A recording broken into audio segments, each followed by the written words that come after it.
episode 478 of Retro Encounter, RPGFan's bi-weekly podcast of many topics. I am your host today, Zach Wilkerson, and we are here to talk about something that at RPGFan, until very recently, has never been done.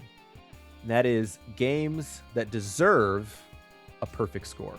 What that means to us, what games we think might actually earn that particular distinction.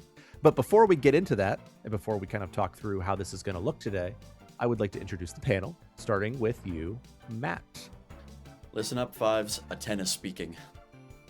I love that for you. And Aleks. What's up? And Ben. Hello. Well, thank the three of you so much for joining today. And so this is sort of an interesting, let me talk to the genesis of this idea. So Aleks actually pitched this idea as a retro idea, I don't know, a couple years ago, I feel like. And the idea was that, maybe we would bring like games that we thought deserved a perfect score. And even at the time, I was like, I don't know if I would give anything in our coverage, because those of you who don't read RPGFan regularly, we score things this is sort of distinct from most outlets. We score things out of 100, which means that something might earn a 10 on another outlet, but we would give it, let's say, a 97. That means that it's not perfect. There are some issues with it, at least in our view, but it's still remarkable. For context, a game that I will not mention that I like a lot and I'm not bringing today, I gave a 97 many years ago. So it's really challenging. But then Ben had the boldness, and I actually want to know, as we're talking and introducing this, I want to know what your thinking was on this and how afraid you were of it, Ben. Ben boldly gave a game that I won't name, because you can go read about it on the site and he'll talk about it today. A game, a 100. The audacity. The audacity of 100. And so I was like, well, let's kind of give it a shot. So here's how this is going to go. Each of the four of us has brought a game that we think, at least hypothetically, maybe deserves a perfect score.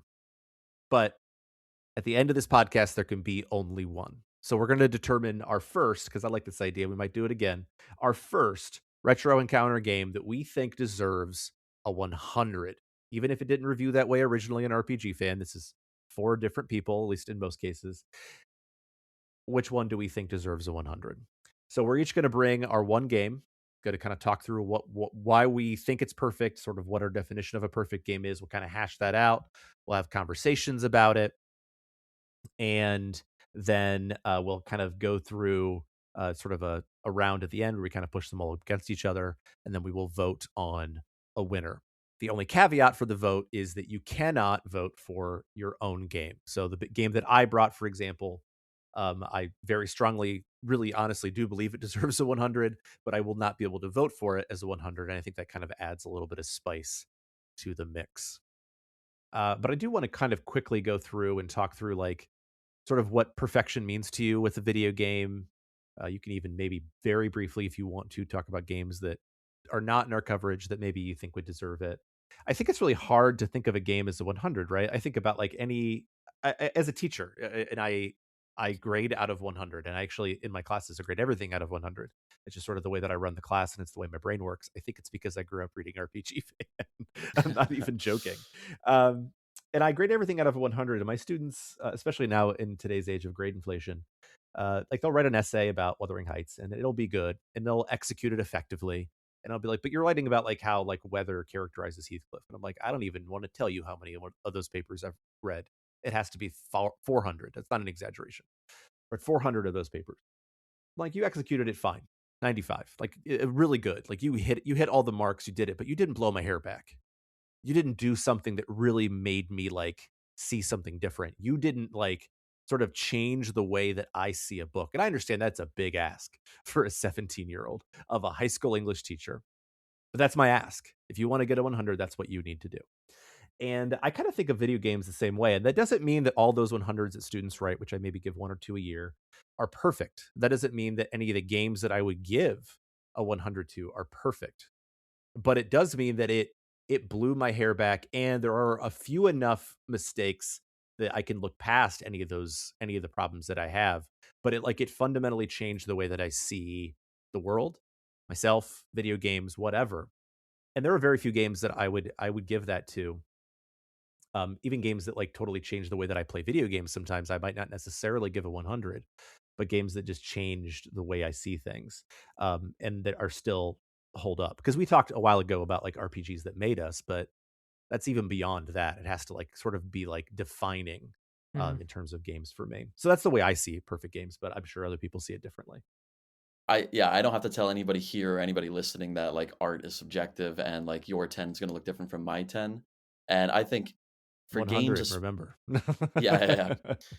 I except for Final Fantasy 16, I mean that's always a 10. But I um mean, you're right. but yeah, even compared to like other art forms, I think like gaming is relatively a new art form, and like there is still this expectation on games to be like fun and playable and entertainment, which I kind of reject that feeling. Like I like when a game makes me feel emotions beyond just like happiness and like itching my brain with its gameplay. Um, so yeah, I think of course like a game can have minor flaws, but generally like the key components of a game, like how we score a game on RPGFan, like story, gameplay, control, music, graphics, all of those have to be at least strong or very, very strong. But I'm willing to like oversee or like overlook a few flaws if the whole package comes together and the they become greater than the sum of their parts. You know what I mean? Um, but yeah, I don't know. I feel like I'm much more willing to give a perfect score. Not that I've ever given a perfect score, but I'm leaning more towards like indie games and small experiences that like perfect what they seek to do, if that makes sense. Like a lot of larger, bigger games and like more popular games, they're trying to appeal to as wide an audience as possible. And I feel like having a more narrow scope makes it easier for me at least to give a 10. But I mean, that also relies on that me falling within that narrow scope, I think. But the one that I'm bringing today, I feel pretty confident. It's a pretty big game that many, many people have played. And I feel pretty confident in its 10-ness. Yeah, I think both you guys raised some really good points about it. Like I'm also like I spent a lot of my life grading, so I also see like scoring video games on this website similar to how I would like grade a student essay, which honestly makes like me a little bit more lenient, I think, in scoring than I would be like on like a 10-point scale, for example, because instead of like thinking about, oh, is this a 7 or an 8, I could think about, oh Oh, for wait, is sure. it an 81 or an Yeah. 83? It's You interesting know? the way our scaling works, because I think a 60 for us is like a really, really bad score, right? In a student essay, like that would be a really, really bad Yeah, score. like But like like Yeah. barely a 6 out coherent, of yeah. 10 is like fine. You know what I mean? Yeah, Like yeah. that means like the game was fine. So like I think that when people argue about our scores, sometimes they have to think about like just sort of the way that our I think that it's a little more narrow. And I think because we can have some nuance with those numbers, I think it makes it just different from other people. For sure. And I think like the flip side of that is just like if I was scoring on a 10-point scale, like there's a bunch of games I would give 10 out of 10s actually. But Hmm. to think about a 100 out of 100, which I've never assigned to a student before, assigned like 98, I think is the highest thing.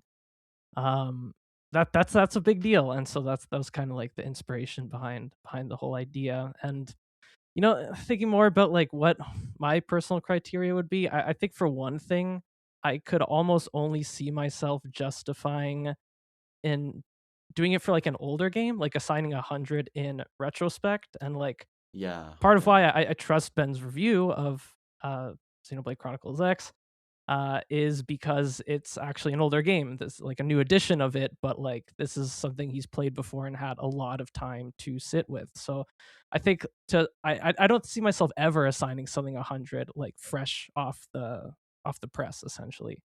Then like another thing for me is like definitely like cohesion. So like we have like all these like the standard review categories, like graphics, gameplay, story, controls, all those ones that have existed for decades now, which I think on their own are a lot less relevant than how they come together for like whatever a game's particular vision is. I think if I were to give a game 100 overall, it wouldn't matter that it scores a 10 out of 10 or 100 in all those individual categories per se.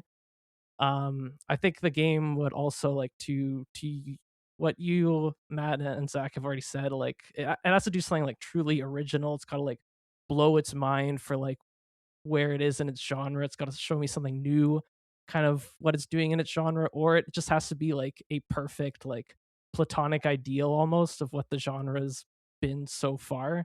And like honestly, the first game that came to mind when I came up with this topic, which I'm not going to bring up today, is Dragon Quest 11, which I think is fits in that latter category of like almost being like a platonic ideal turn-based JRPG.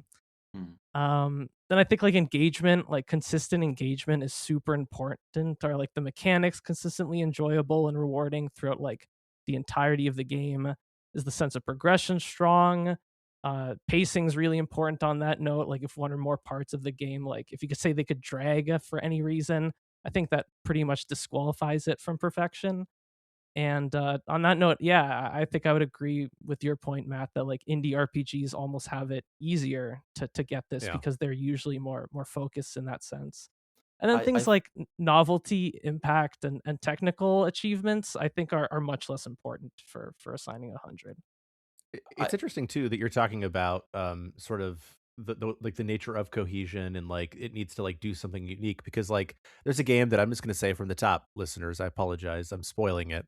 We're not bringing Chrono Trigger, and that's not a game I would give a 100 to, even though I think in a lot of ways it's perfect, because like it doesn't swing, you know what I mean? Mhm. Like I need a Mm. game that swings big, and like it might, like when the developers are making it, they have to think like, oh buddy, this might just this might totally tank.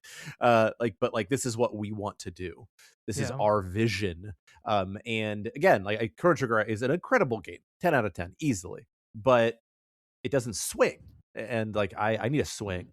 Ambition is what you're Yeah. getting at. Yeah, Yeah, Yeah. it's for got to be sure. ambitious, right? Yeah. we need a score for like the sauce or like the X factor that a game has. You know what I mean? Like truly. I think we should Yeah. ask Mike if we can add the sauce as one of one of the categories. We for sure. we can replace control with Yeah, that. actually, Honestly, yes, yeah. If a game Yeah. doesn't have perfect controls in the year 2026, I'm like, what are we doing? Like, I guess that just leaves me, and I think I agree with a lot of what all of you have said, and I'm just gonna start also talking about the game that I brought because I think it's going to be helpful to explain my kind of rationale behind why I gave it a 100, and kind of what my basis or philosophy around scoring in general, or giving a game a 100, and or what I would call like a perfect game, or a game I would want to give the full score to.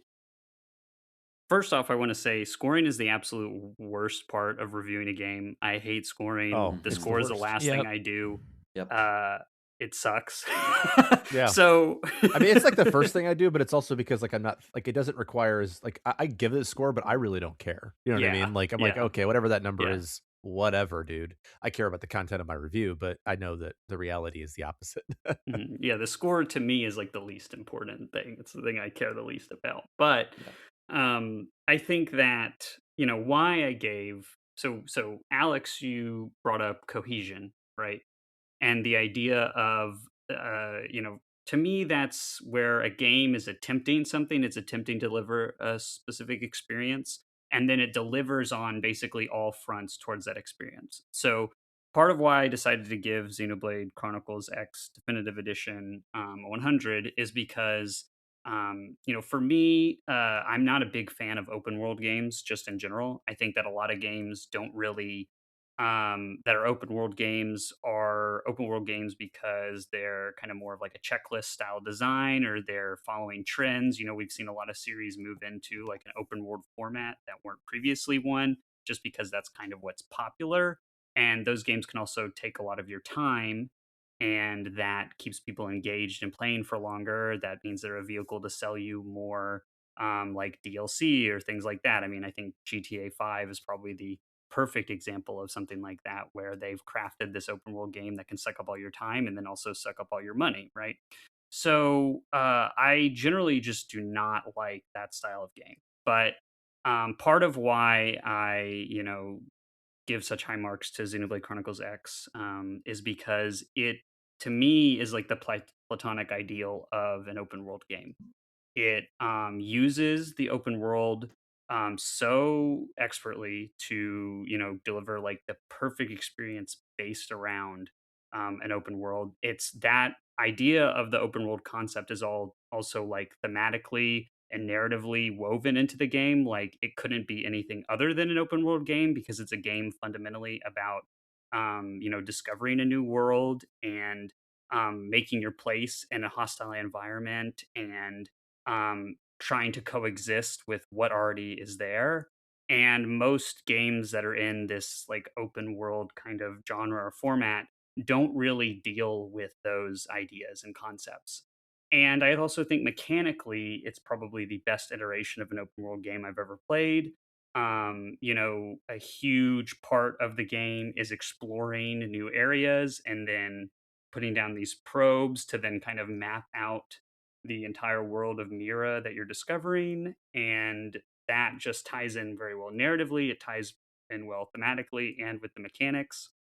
And also, the game is built where scale and sense of exploration and discovery and the scale of the world, the size of the world is like so important to the overall gameplay experience where you go from being on foot and running around on foot with these massive, creatures dwarfing you, and then you get the scale, and then the world opens up to another layer where you can now get to all these areas that you couldn't get to before. And then when you get the flight module, you can finally fly around, and then there's like a third kind of tier to the world that you could see but you couldn't interact with before. So essentially what I'm getting at is like if the game is trying to go for something, this particular concept, and delivers on every aspect of that, then I think it's deserving of like a 100 because it's trying to deliver a certain experience, and if it really nails that, then whatever kind of other flaws it might have, I feel like don't matter because it's given you that experience that it's trying so hard to achieve. And I think so few games actually nail every aspect of delivering whatever they're trying to go for. If that makes sense to the rest of you. That is about as compelling an argument as I can imagine. So I see your argument, and for the record, I'm going to be this is all for fun, listeners. Yeah, of course. This is all for fun. To be very clear, I really don't give a crap what wins here. I think it's just fun. But I see your arguments, and I raise you a Tatsu. Yes. Okay. Fair. That's good. I raise you a Tatsu, who's extremely obnoxious, and I think that annoying. Yeah. I think that there are, to me, there are a couple of fundamental flaws to this game. For the record, I have not played the remastered version. I want to, but I hear there's like a 60 FPS version like built into the code, and I'm like, okay, I want to play it in 60 FPS, but and it's also 100,000 hours long, so I haven't done all that yet. But I think there are a couple of fundamental issues that I have with it that actually caused me to fall off of the original version. And it wasn't because I didn't like it. The main reason, to be honest with you, was the text was too small on my small TV. I couldn't read it. That's fair. I think that the combat is maybe, to me, like the least interesting iteration of Xenoblade combat. Maybe it's more interesting. It's basically like a build on the first Xenoblade, right? But I think that ultimately, like, there are a couple of builds that just totally break that game in half. Ether Blossom, but I think that like there are so many things to manage, and there's so many cooldowns, and I think that its complexity ultimately overwhelms it a little bit in terms of what it's trying to do. And I think I appreciate it, but I think I appreciate like where they kind of went afterwards. And I think that part of, for me, when I'm thinking about perfection, like I can't like think of like another game in the series where I'm like, oh, I think that is much better. And I really like the combat in 2, which I know is controversial, and I like the combat in 3 better as well. I think that's part of it, but I also think that the main story itself, while it's solid, and I know that it is a game that is not about the main story, right? It's a game that is about the side stories, but I think the main story is whatever enough, and in sort of its like diegetic form, that I think that would be enough to pull it down for me. But I am so happy that you like this game so much, for the record. I'm just trying to bring arguments against it. I don't know how everybody else feels. No, that's fair. I mean, I think that the things that you're bringing up are correct and valid. I mean, one, Tatsu is very annoying, and while I think he does like kind of grow on you a little bit It's towards the jokes the about end. Tatsu that I find even more obnoxious. They run that into the ground for sure. And like I agree, the combat, that they did do some things in the definitive edition that kind of address that a little bit. So you're given this like quick cooldown bar that you can use to immediately execute moves that are on cooldown, and that helps with the pacing of battles a lot. They've also rebalanced some of the abilities, added new abilities, things like that. So there's a little more variety, like build variety in what's like viable than the original release, and that just in general helps make combat a lot more strategic. But yeah, I mean, I think that those are all very valid critiques. I would say that Xenoblade Chronicles X is a maximalist game in terms of its design philosophy. It's like try to do a lot of things all at once. And what happens when you get that is that not everything is tightly controlled. Some things are better than other things. Some things are, not every character is the same level of quality. Not every build is the same, level of efficiency or viability. But I appreciate the ability to have so much player choice and agency and all the things, the tools that they give you. And I think that that fits the open world kind of design too. That you have so many ways that you can take your character, you have so many ways you can take your party, and that kind of coexists really well with this big, huge open world to explore and run around in and get lost in. But yeah, I think you make some very good points, Zach. Two things I wanted to say and ask are like, I'm also kind of an open world hater now. I mean, when I was a teenager, and it was kind of like the novelty of the games industry where everything was becoming open world, like the PS3 generation. I loved it, and I was like, yes, I have lots of time to burn just like walking through this, poorly rendered field, right? But as an adult, like I really hate that kind of thing. I'm like, why are you making me just walk everywhere? So hearing you praise the open world aspect of it as a fellow open world disliker, that does intrigue me a lot. Especially like the different scales of like walking around or climbing in your mech. I do love the like aesthetic of the mechs and the world and everything like that. But the other thing I wanted to ask was, is this game like, would you think it deserves a 100 if you haven't played any of the other Xenoblade Chronicles games or anything in the Xeno series, or like divorced from the rest of the series, could it stand alone as a 100? I mean, I actually think that. I mean, That's I don't know about ooh. the epilogue. I should probably let Ben. No, never mind. I'm going to shut up. You answer this, Ben. That is a very interesting question, Matt. And I think that part of why I would give this game a 100 is that I think, especially the definitive edition, is that it works equally well if you are a fan of Tetsuya Takahashi's and Monolith Soft's previous work, the Xeno series, Xenogears, Xenosaga, and Xenoblade. And I think it works if you've never played any of the other games. And I think it's maybe one of the only games other than Xenogears that he and his team have made where that's the case. Because obviously Xenosaga's trilogy is very reliant on one another. I think the Xenoblade games. I mean, Xenoblade Chronicles 1, obviously stand on its own, but I think I think 2 1 and and 3. 2 probably could equally kind of stand on their own, but like then 1 and 2 talk to each other in interesting Yeah. ways. Yeah. And then 3, especially the DLC for 3, I think you would be missing out on so much Yeah. not playing the previous 2. Exactly. Yeah. And so X occupies this really interesting spot where, because it's so divorced from the other games in terms of like setting and narrative and all of that, and tone in a lot of ways, that you can play it without any other Xeno, series knowledge and get, you know, our, the intended experience. But especially with the definitive edition, the epilogue adds in a lot of not necessarily like direct connections to the other games in the Xeno series, but more philosophical and thematic connections to those games that really makes it feel tied in with the Xeno kind of universe canon, if you will. And so, if you're a fan of the other work of Tetsuya Takahashi, then I think you would get a lot out of the epilogue in particular. And so I think that was one of the major flaws of the original version of the game, that it didn't connect to the rest of their work, which is rare for their games. And the definitive edition fixes that, and that's part of why I gave it such a high score, is because it did address one of those major complaints that I and other people had of the original release. That's great to hear, because yeah, I think the other games that we'll talk about today are pretty much standalone. I mean, there is some like side content that you could delve into, but yeah, this is the most like. I mean, yours has a direct Xenoblade. sequel. You know what? It's funny that you say that. Maybe that's bad that I completely forgot about that. Yeah. Or maybe it's good. I don't know. And not a bad game. The sequel to my mystery game is quite good, actually. But apparently not, though. No, but that's great to hear, Ben. Yeah, so I don't have a lot to add to this. I will say that your review, Ben, and listening to you talk about it again here makes me really, really want to play Xenoblade Chronicles X because I haven't yet. But a few thoughts did just come to mind. Like, I mean, you called it maximalist, and I think open world games are just maximalist by nature. Mhm.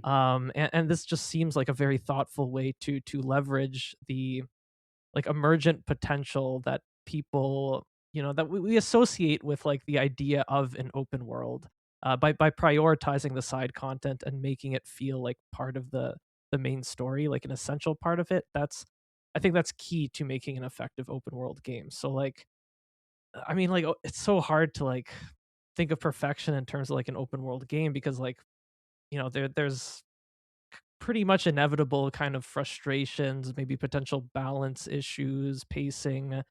That's kind of in the nature of that kind of design. And like I think about like my favorite open world game, like by far, like easily, is Red Dead Redemption 2, which is a game that I don't think is perfect. I would have like a hard time justifying giving that game 100, for example, but maybe by open world standards and by like using that like convention to execute a focused vision, maybe it would be. And so that I just thought of that in terms of like your argument that like I've heard like criticisms, like massive criticisms and massive praise about this game, but I think like the way you frame it just makes it like a really convincing case for why this game is just a paragon of its subgenre. Yeah, Alex, I'm glad you brought up Red Dead Redemption 2 because I think that's actually the perfect example of the opposite of how this game approaches open world design. Like, Yeah, it sounds like it. one of my biggest problems with Red Dead Redemption 2 is the mission design is just so at odds with the open world kind of nature of and like sandbox nature of that game, Exactly. where you're just like constantly you can fail a mission for like walking 2 feet away from the mission area and like things like that, or doing anything outside of what they exactly wanted you to do. And Xenoblade Chronicles X is not designed like that. It is designed to take advantage of this broad canvas that they've given you. And the other thing is that the world of Mira in Xenoblade Chronicles X is as important of a character as the characters that you play as and that are in your party. And I think that they just Monolith Soft really paid special attention to, okay, what does it actually mean to give you an open world, and like what do we intend to, deliver as an experience with that? And everything in the game is designed around it being an open world and your interaction with the world and how what that means for the characters, what that means for you as the player. And so that's I think why to me it stands out so much as an open world game, because I think it's one of the few games that like takes the idea, okay, we're going to present this world that the player can run around in and explore and spend all this time in, and then actually thinks about like, well, what does that mean narratively, thematically, and what does that mean? How can we give the best experience and convey what it feels like to actually like explore uncharted territory and slowly become more and more acquainted with your surroundings in a way that most open world games just don't bother Yeah. with. Yeah, that's good stuff. I guess I feel bad that I'm the only one who's willing to who's willing to push back here. You Well, I haven't Canadians played and it, so I librarians, No, no.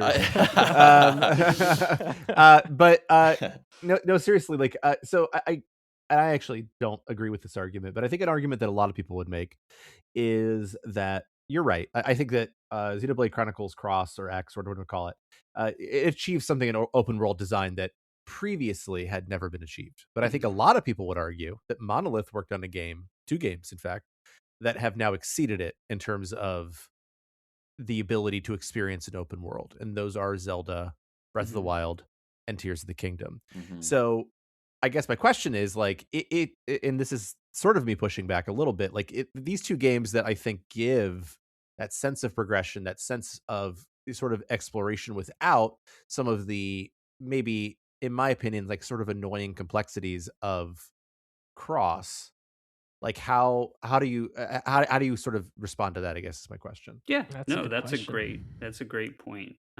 That's a great point, Zach. And I think that The way that I would compare, I really love Breath of the Wild and Tears of the Kingdom. I think they're great games. I wouldn't give either one 100. And I think why Xenoblade Chronicles X does achieve that in my mind and those games don't is actually falling back less on the open world aspects of Xenoblade Chronicles X, which I think that Breath of the Wild and Tears of the Kingdom both do about equally as well in a different way, but equally as successful in what they're trying to do with those open worlds as Xenoblade X does. But I think the more traditional game elements and mechanics of Xenoblade are a lot stronger than in Breath of the Wild and Tears of the Kingdom. So, for example, I think the combat has a lot more depth and strategic, elements to it than what you see in Breath of the Wild or Tears of the Kingdom. I think that you have more traditional narrative, even though it's more focused on the side stories. There's a lot of really cohesive and interesting character development and narrative flourishes and like world building and things like that that you get in Xenoblade Chronicles X that I think are largely lacking from Breath of the Wild and Tears of the Kingdom. And I think that while Tears of the Kingdom allows for a lot of creativity with like the building the machines and all of that provides like a really nice sandbox, I think that it also is a little bit of a crutch. It's like telling you to make your own fun. And Xenoblade X does a really good job of, and I think Matt was talking about this, like wandering around like an empty field. Well, Xenoblade Chronicles X is a very handcrafted world in which every single nook and cranny has something interesting and meaningful to find and interact with, in a way that I think Breath of the Wild and Tears of the Kingdom miss a little bit. They do a really great job of giving you this really cool, topographically interesting canvas on which to kind of like have sandbox fun in, especially in Tears of the Kingdom, where you can make the machines and do a lot of interesting creative stuff with that. But they don't always have an interesting reward at the end of what you're finding, like an interesting little nugget tucked away in the world. I don't think that the Yeah. design of the world is as intentional as it is in Xenoblade X, and so Mm. that's why I think it's better Yeah, that makes than those two sense. games. Yeah. I mean, I think that you to sort of not play the devil's advocate for once. I think that even like the ability just to put down like those I'm not sure what they're called. I The can't remember. probes. The probes, like Yeah. that's just like that's its own reward, right? hmm And I don't know, man. I'm trying to argue against it. Like I really want to play this game. Like I feel like someone has to be like, okay, well, what about this? And I do think that there are some flaws in the game that I played, but I haven't actually played the game you're talking about, so I can't say with any certainty how I would feel about it. I'm in the same boat as Zach, and like I even though like Ben's making a good case for it, I still have a hard time believing like any game is justified to have like 200 plus hours of content. I'm like, there's no way that like I don't know when I think like realistically of like what am I going to be doing with my hands and with my brain. I'm like I don't see myself engaging with any game for that number of time, or with very few I games for that amount of I time. mean, the But argument I would make against that is I don't know how much time you spend on Final Fantasy 14 at this point, but I assure you it will be longer than 200 hours if you complete that game. I've Complete fallen it off up of to now. 14 many times for that reason, I think. But Yeah. yeah, Well, what I would say, Matt, is that I don't think it's necessary to play the game for that long to get everything good that you need to get out of it. I mean, you can finish mm, the game in about like 50, 60 hours in the definitive edition. That could be including the epilogue. I mean, you would have to be, avoiding some side content to finish it that quickly. But, anywhere Who from avoids affinity missions? What's yeah. wrong with you? Anywhere from like I would say 60 to 80 hours if you're doing a lot of the really interesting side content, you're focusing on maybe a core cast of characters in your party. mm, So you don't have to devote that much time to it. It just allows and has interesting content that would enable you to spend that much time in it. But it's not necessary to get what I think is like a full, really good experience out of the game to do that.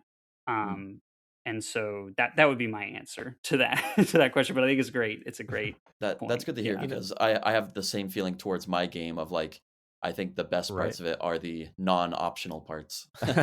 So I'm so glad that we only brought one game a person, because now we just spent like half an hour on one game, but it's good because like I I like the depth of the conversation. I think that it was really good.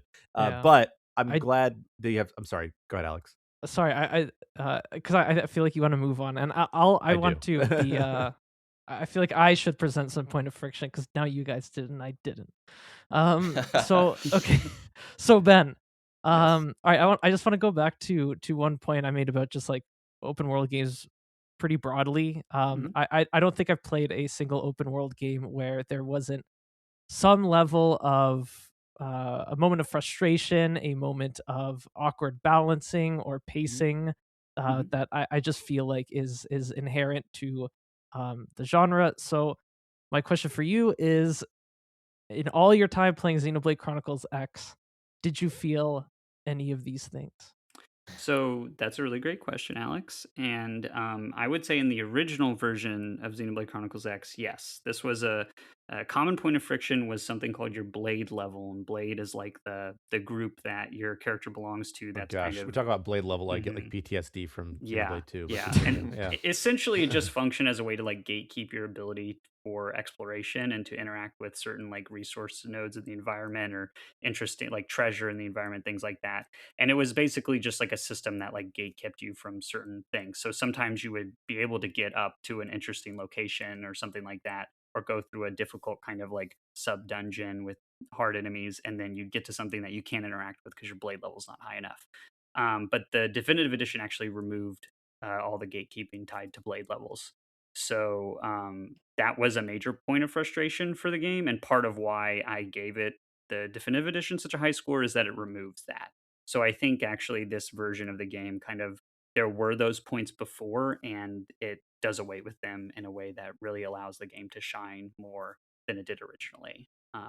So I hope that kind of answers. And so in this playthrough, you Uh-huh.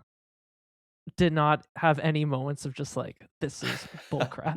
No, I no. I mean, I object. think I think Okay, it's okay. a pretty seamless experience. I mean, now of course I have experience with the original game. So if you're coming in for the first time, I mean, there is a lot of complexity here with the mechanics. There's a lot of complexity with your character build and your part assembling the correct party that's going to be a good combination with your build and all that kind of stuff.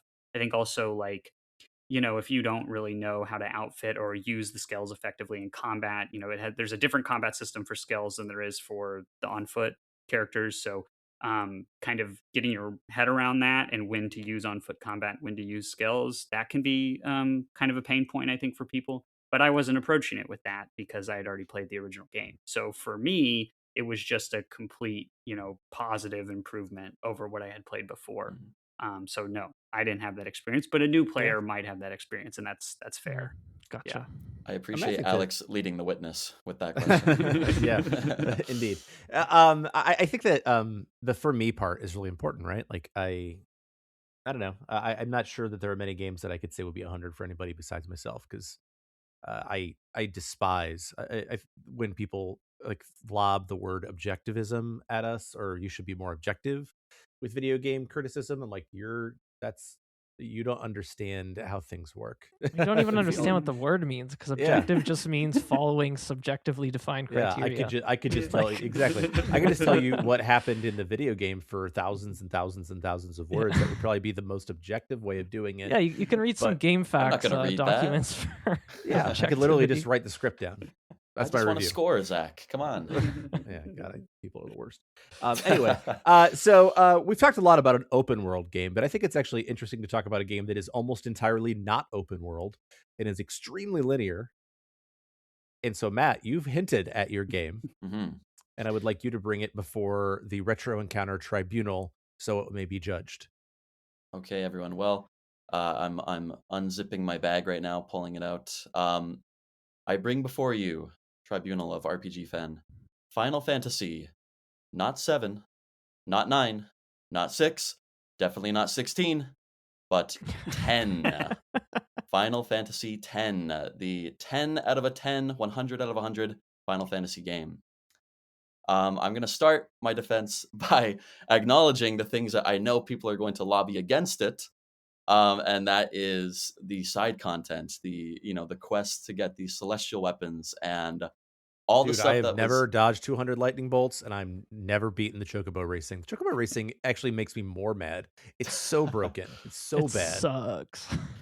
And I'll say that like by unlocking the celestial weapons, you basically like nullify any enjoyment of the base game itself. And I mean, the international version like was not released outside of Japan until the HD remasters in like 2015, which is 10 years ago now. So I think I'm talking about the base PS2 Final Fantasy game that we all played, 25 years ago this year. So yeah, besides all the Shut side your dirty contents, mouth. these Oh, God. these mini games like lightning dodging and chocobo racing, which I don't think is too hard, but it is a bit nail bitery. But and especially I know people are going to bring up Blitzball, which I mean you have to play one match of Blitzball in the story, Dude, and I you don't actually even like have to win Blitzball, it. so I don't worry about love Blitzball. Okay, I'm glad to hear that. that. It's so fun, just like I don't jet even shot like my it. way to oblivion. It's awesome. I wish that they had like retooled Blitzball to be a little more of a like actual sport game, but I mean like or to have that option. But anyway, I'm not here to talk about Blitzball. What else? The other thing that I know people are going to criticize Final Fantasy X for is like the linearity, and I will say that like I wrote a whole article about this. I think the linearity in or the open worldness in any Final Fantasy game preceding 10 is an illusion. Okay, you've just had the wool pulled over your eyes where they go, yeah, this open world, this flat, empty continent of green grass with one village that I have to go into the village or in order to progress through the story through the cave. Sure, the corridor that you're running through in Final Fantasy X is a little bit narrower, but I'll argue that that corridor is much, much more impressive visually and from a just experience wise, right? So I think the linearity has never been like a problem with Final Fantasy. And I think that if Final Fantasy X had released under any name besides Final Fantasy, I think people would give it even more respect, even though it already has a lot of love for being like one of the first and one of the greatest PlayStation 2, not just JRPGs, but games in general. So why is it beloved? All the great reasons. I mean, the graphics still hold up today. You have like these great character models that are like expressive and they tell so much about the characters. The character designs are unique from like most other fantasy tropes. Um, on top of that, the world design is so unique. I mean, I can't think of a more beautiful and like I don't know a more lived in and a world that I want to live in world than Spira. Right? There's so much interesting locales in it, and it ties in perfectly with like the story.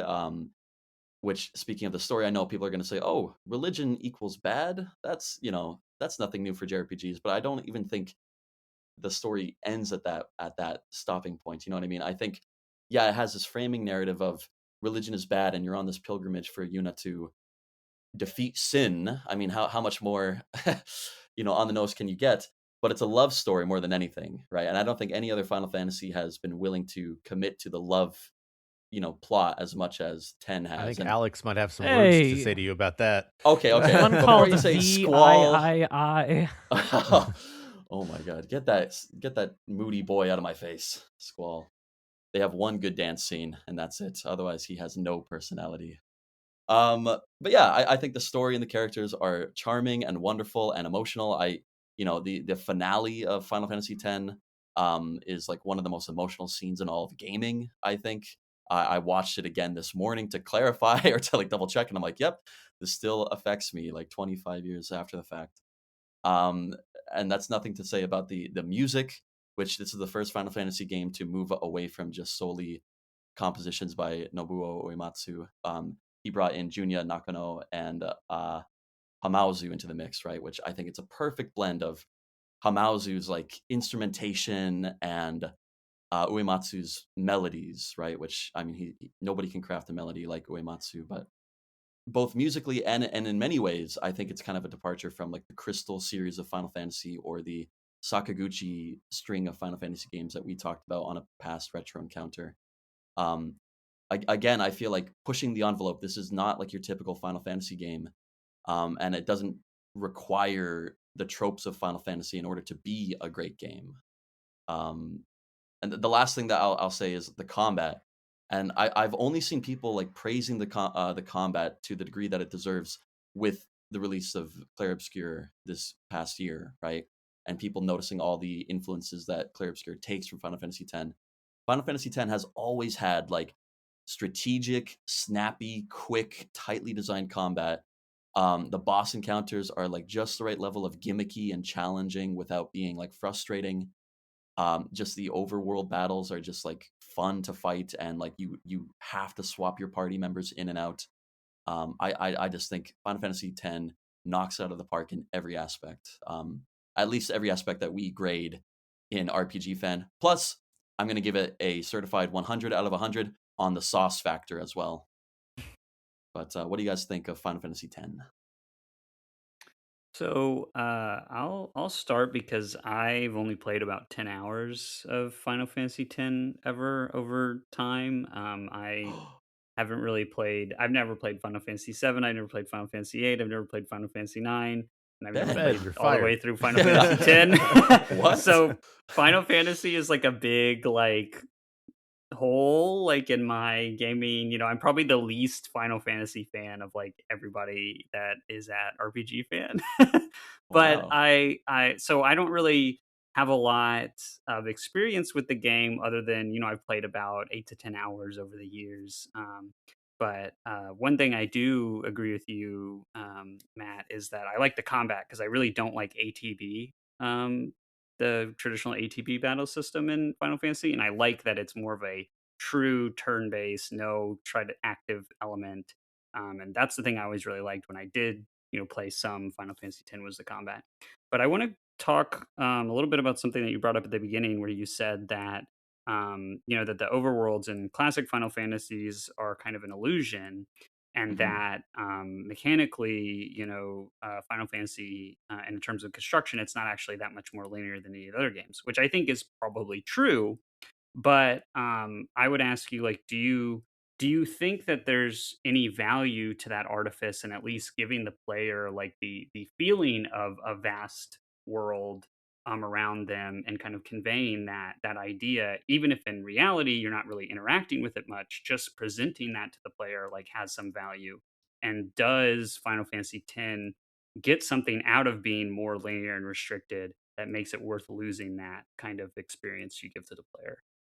Yeah, that is a great question, and I don't think that anybody has been like fooled by the open worldness of Final Fantasy. At least like including 10, every JRPG and every Final Fantasy, you get to a certain airship moment where it does become open world, and 10 does have that, even though the airship is just like a list of location names that you click on and instantly teleport to, right? But I think like unless you're like a child, like a really young kid, I don't think that many people are fooled by the open world illusion of past Final Fantasies. It's like you get to the overworld and you very quickly within like 10 seconds bump into the borders of the world. And the same is true for Final Fantasy X, but I mean, just consider that the camera is more zoomed in, right? And you're seeing the world from the ground, and everything is so lived in and breathing. Mm. Like the world of Final Fantasy, like let's say a single area, like the Macalania Woods, right? Like the blue kind of Avatar Pandora looking woods that Titus and Yuna make out in the one scene. Um, that feels like more alive than like any flat continent on the overworld of a Final Fantasy map. Mm. So you're And saying what I it stand by that. loses in like spectacle of like space and like Yes, potentiality, it gains in like detail, attention to detail in the environments. exactly. It's Okay. sacrificing like Yeah. perceived scale with like detail and I don't know, convincingness. Yeah. Okay. I Yeah. That's a good I mean, point. Yeah. I agree with your point generally about open worlds, although I think that I think that a lot of other games do not overworld maps better. To talk about a game that none of us are bringing today because I banned it, Clair Obscur. Mm, Like to talk about like that game had like an overworld map that still gave me like some ability to like interact with the space around me in a way that was not totally linear. And like while you certainly could only progress so far in any given area of the map, right? In like a Clair Obscur or even like in a Final Fantasy 7, mm. at least for most of the game, right? Um you still had like that ability to sort of interact with the space and to sort of do things within the space. And there are other games like early Dragon Quest games are much are actually truly much more open. And so I think that For the record, I love Final Fantasy X. When you mentioned it, I was like, I think sometimes I don't think about how much I freaking love Final Fantasy X, but I freaking love Final Fantasy X. And you're right, like it is I think it is from a design, like a visual design perspective, it is the most beautiful game in the series and one of the more beautiful games ever made. You can go play it on the PS4 remaster, and you're like, dude, this game still looks freaking good. Mhm. It's so good in terms of the way it looks, and it's so important from the combat perspective because it has defined so much of what our current combat systems are in turn-based RPGs. Like Octopath Traveler, which I think is sort of the cream of the crop in terms of turn-based combat nowadays, or even like I don't know, Fantasian, which I think has phenomenal combat, especially in the second half where you really have to engage with it. Like it doesn't exist without Final Fantasy X. Final Fantasy X was remarkably ahead of its time in terms of the way it did turn-based combat, which I know sounds silly, but it's true. Um, but I do think that there are enough niggles I have with it. I think that Waka's a racist, and that's never really addressed. I think the way the Albed are presented in general is kind of racist.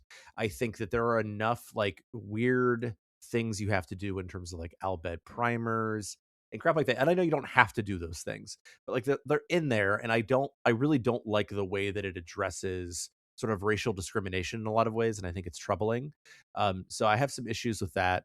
The voice acting is not very good, which I Ha know is ha ha ha. yeah, it's not very good. But at the time, like I remember playing it when I originally played it, and I was like, oh, it's fine. I think that I don't think that almost any of the mini games are actually like super fun. Like I Mm. like Blitzball, but only because I like obliterating the opponent by using one move over and over again. And to me, that's fun somehow. That's just who I am. Like I'm like, oh, I can beat you because I have this one move that just destroys you. But I don't think that any of the mini games are particularly fun. The butterfly catching's not fun.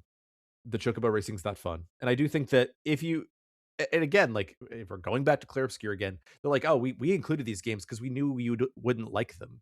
Like, okay, well, it's fun if it's like a small diversion, but it's like a significant part of Final Fantasy X. And I don't think I think that those things combined are enough to kind of hurt it. I think that the end of the game, while it has power, I think is ultimately mitigated by its sequel, Mm. which I know is maybe not fair, but that's part of the story. So I like Final Fantasy X a lot, but I don't think it's a perfect game. Yeah, I mean, all good points. I mean, yeah, I would say the side content is not as large, I think, as you say it is, or at least like the rewards that you get are not necessary in any way to completing like the story, which in the base game, like that's all there was on offer. Um, and yeah, I wouldn't, for example, like fault Final Fantasy IX for like its stupid jump rope mini game or the fencing mini game. You know what I mean? But I'm not a person that I would. engages with mini games in any game, I suppose, right? Like unless it's really fun, like in Yakuza or something like that. Um, but yeah, like I'm here for the game, not for the mini game itself. But yeah, you do make a good point about Final Fantasy 10 2, which is a great game from a gameplay standpoint, but like the story does kind of dilute the power of Final Fantasy 10 in the way that like I don't know what it came to mind like To Kill a Mockingbird, they like after Harper Lee passed away, they published Go Set Forth a Watchman, No. which is like I mean, completely the original was a unnecessary. white savior narrative anyway, so it's okay, but yeah. Sure, sure. But yeah, just like there's tons of completely unnecessary sequels out there. But I don't think anybody, for example, like to take like a more contemporary thing, like no one would fault Jurassic Park 1 for like the That's seven fair. other movies, Yeah. I feel I like. mean, like, I'm not faulting Godfather 1 and 2 for 3. Sure, sure. So that's fair. Yeah, it's fair. That's fair. But I do think too, like, if we're talking about like story resolution, I like that Final Fantasy X like ends on the vague note of like, okay, uh, minor spoilers, but like, is Titus here or not, right? And I think it ends beautifully, like with the post credits sequence that is more easy to attain in like the remasters and like the international version. Like that's one very slight benefit to those remasters. But yeah, I think the story like encapsulated like nobody has to play 10 2 and they can still like be completely satisfied by 10, I think, in the way that like Xenoblade is part of a larger series but not necessary to play the other ones. Yeah, you raise a good case, Matt. And when I saw that you're bringing forth Final Fantasy X. I seriously sat on it for a bit. Is like, is 10 the most perfect FF game? Because I mean, I love FF. I grew up with it. I have very personal connection to the series. And I think it's a series full of just like what I'd call like flawed masterpieces. And I don't know if I would give any FF game 100. So I consider just is 10 the most perfect of them? Is it the most deserving of 100? And just putting personal preferences aside, I was still like, nah, it's probably 6. But like to your points, like yeah, like 7 to 9, 7, 8, 9 have like quite a bit of bloat that I think would disqualify them. The pacing of 10 is phenomenal. I feel like you spend a really good amount of time in each region. Each region is defined so well through the visuals and the music. The battle system just keeps things moving quickly and feels strategically rewarding for the most part. Um, I do think there is maybe a bit of value to the fake open worldness of some of the other FF games, of like when you get the airship going around the map and like seeing some locations. I think there's like a little bit of difference in like the discovery there versus like just like selecting from like a basically a fast travel screen. I also think the second half of 6 is legitimately open world, not a fake open world like the World of Ruin portion. Yep, for sure. And yeah, so mini games I honestly don't care about. I'm forgiving of that, and I see your point of that argument. Just like I see the mini games being pretty much forgivable, and something like FF7 Rebirth, which is way more egregious than FF10 in that regard. And then You're saying you don't like throwing boxes with Cat Sith? Oh my god! Come on! Oh, that's that not mini game is so fun. That's so horrible. And that's the that's worst not even one, in my an opinion. optional mini game. That is No, it's not. That It's is awful. ruining one of the most memorable dungeons in the original game. I like that Full game a lot, stop. but that's unforgivable. I agree. I was like, oh my gosh, because it's funny because the demo was out and people are like, oh my gosh, this Mako vacuuming's bad. I'm like, oh, just you wait, because I was playing it pre-release. Just you wait until you get to that Cat Sith dungeon, because it sucks. Yeah. Oh my god. But I mean, like brutal. even like Final Fantasy VIII, for example, like there's like the train scene where like a lot of Final Fantasies have like mini game parts that are like integral to the story. You know what I mean? Big time. 7 like made it a huge deal in that Yeah. regard. And yeah, so again, I'm pretty forgiving of that actually. And I do think the game though, to like I love the combat, it's super influential. I don't feel though that it made the most out of like this ability to have like a 3-person party but be able to like switch members. I felt like in the early game it feels really good, and then in the later game I think I just for the most part would have like Titus, Yuna, Auron, and like just disregard the rest of the party. Yeah. Because that's like fair. you can just like once you get can jump the sphere grid, you can just teach Yuna black magic, like the best spells in the game. And the sphere grid, like as kind of like the menu systemic part of that, is also kind of like fake customization in some ways. I don't think it's a bad system, but I think it's a bit of an illusion of like customizing your characters at the same time. So that's another like little quibble I do have with the game. I do think the storytelling is probably the best, like that, like the Nojima Nomura combo have managed, being like surreal but also grounded concretely in a love story. And like this whole thing about like parents, and like yeah, to that point also, like this was voted like the best game of all time for Famitsu readers a little while back, and I think like it does resonate, has resonated especially with like a Japanese audience due to its like really authentic, emotionally successful representation of like a son father kind of relationship. And so I thought that did really well in that regard. But yeah, it's a great game. Maybe not 100 for me, but probably the second most perfect FF game in my opinion. Those are great points that you bring up about like the character customization and like the character swapping, because no matter how many times I've played this game, I always tell myself I'm gonna use Kamari this time. He's so cool, and then I never use Kamari. There's just never any reason to. I've been there. Yeah, it's always like I don't need Auron because he's gonna like go away eventually. But it's like, no, I can't not use Auron. He has so much aura. He's such a cool character. Like, Yeah, definitely. He's like the Frederick, going back to the final the Fire Emblem talk. He's like the Frederick. he raises the sauce grade on the game so much. He Auron? does. No, he's I need he's you set. to like. He's cool, so he's Yeah, set. yeah. from taking Auron's like the stones, coolest yeah. character like ever. He's like the Cid from like Final Fantasy Tactics. That's what he's like. So much Yeah, cooler there you than Sid, but less powerful. Yeah. Well, fair. he's His like an aura elderly carries him. man at 38, so you know. No, I mean I felt elderly at 38, so I understand. Yeah, you guys wouldn't understand. None of you would. So I just want to point that out. I'm by far the oldest person on this podcast. Oh God. So I feel like Final Fantasy X, great game. Whether I think it's perfect or not, well, we'll decide on that at the end. But there is a very different game that has a very different budget and a very different amount of staff working on it that Aleks brought. So why don't you tell us the game that you believe the tribunal should decide is the first retro encounter 100 out of 100 RPG? Go ahead, Aleks. I mean, if anybody has listened to Retro Encounter in the past couple of years, they've probably heard me talk about Undertale a few times, and so that's the one I'm bringing to the table. Pretty unsurprisingly, Undertale is a game that the first time I played just absolutely blew my mind. As like a person who grew up on 90s JRPGs, I was blown away how like in conversation it was with those games I played and loved, and how much it like subverted everything they were doing, managing to feel like both like an essential part of like this genre like canon, but also like standing above it with like a clear vision and like thing to say, and like how it bakes that into like the entirety of its experience. And it's a pretty little experience, and for that reason, like I think I played it 5 or more times since it came out, which is probably I'm not a huge like replaying of games kind of guy.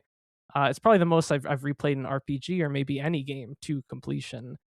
So I figure it must be doing something right if it's like luring me back in time and time again, since it came out. We talked about like pacing a little bit at the beginning of the episode. Like the longer a game is, I feel like the more difficult it is to maintain perfection. Undertale can easily be cleared in under 10 hours. And like the RPG genre like is usually, pretty indulgent in terms of length, and I think the way that this game manages to like focus everything into such a concise experience, but one that still manages to feel like as epic as any other RPG I've played, is an incredible feat. Just trimming all the fat, cutting the filler, just having like really consistently strong writing, really consistently rewarding gameplay through all of that. It's remarkable, and like I think the greatest achievement of the game, other than like the music, but the music fits in here, is that this is some of the best boss fights in any RPG, like bar none. I think the way it like integrates the whole like bullet hell / like text adventure like verb selection of like conversing with monsters, is like both like you know intellectually engaging on a level, emotionally engaging in like these boss fights when you're like conversing with these different characters, and just like creates just some like excellent drama in like these boss fights. It's like the best integration of like combat and storytelling I've experienced in an RPG to date. Even just like there are moments in this game like this is like how brilliant this game is. There are moments, it's not a long game, where like you just like walk for a bit. Like maybe it's like before something dramatic is gonna happen, maybe something after dramatic is gonna happen. There's just like you're walking, and it's just like that little bit of walking, it's like one of the it's a 2D like 8-bit looking game, but like the way it's paced, the way like it's the ambience that's communicated, it's like it creates this tension that is just so effective. Like Toby Fox has such a strong idea of the language of JRPGs throughout the 90s, and just executes it to perfection with Undertale, while laying on like so many subversive and interesting ideas on top of it. So yeah, I would give it 100. Yeah, So- it's good. Oh. Go ahead, Ben, Sorry. because I'm gonna find it hard to argue with this, so I hope you can. Okay. So, Alex, I think everything you said about Undertale is very true.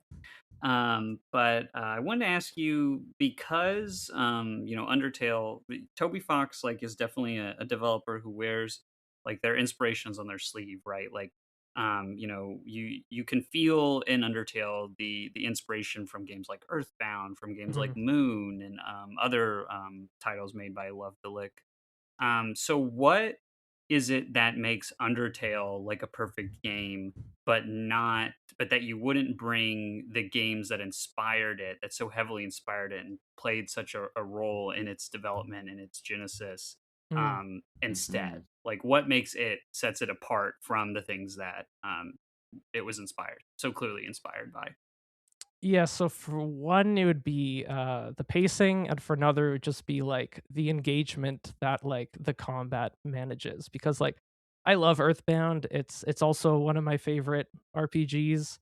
But it's like a 30-ish hour game, and there are parts of it when you're getting in like turn-based battles that maybe feel a bit too long. That's like, yeah, this is like maybe dragging like a little bit.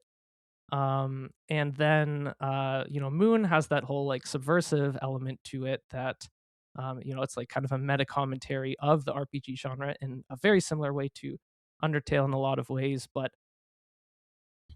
like Moon's gameplay just also kind of drags. Some of its puzzles are obtuse. um you know uh, Undertale has a lot of like kind of That's the like truth. simple puzzles, and makes just kind of like makes light of them, while also like fitting it in with like kind of the character development. Like I'm thinking of like the Sans Papyrus like puzzle gags that happen in that whole like portion of the game. So it's like just enough friction. And then when you're actually getting in a battle, like there's like you're introduced to enemy types at like a very smooth, effective pace. So you're not like combat never feels too repetitive because you're constantly trying to find out like the new verbs, the new ways of sparing enemies while also mastering their bullet health sort of patterns. So that's just all paced so well in a way that like those other games are still part of that like 90s bloat where it's like you can't release an 8-hour RPG because people are going to think it's a ripoff and reviews are going to make that argument. But that's not the time we live in anymore. Less is more, I think, in this current era of video games. No, I think there's something to be said because like while like Undertale when we got it, right, it felt new and subversive and it still is like, obviously new and subversive in so many ways, but like playing Moon, I'm glad you brought that up, Ben.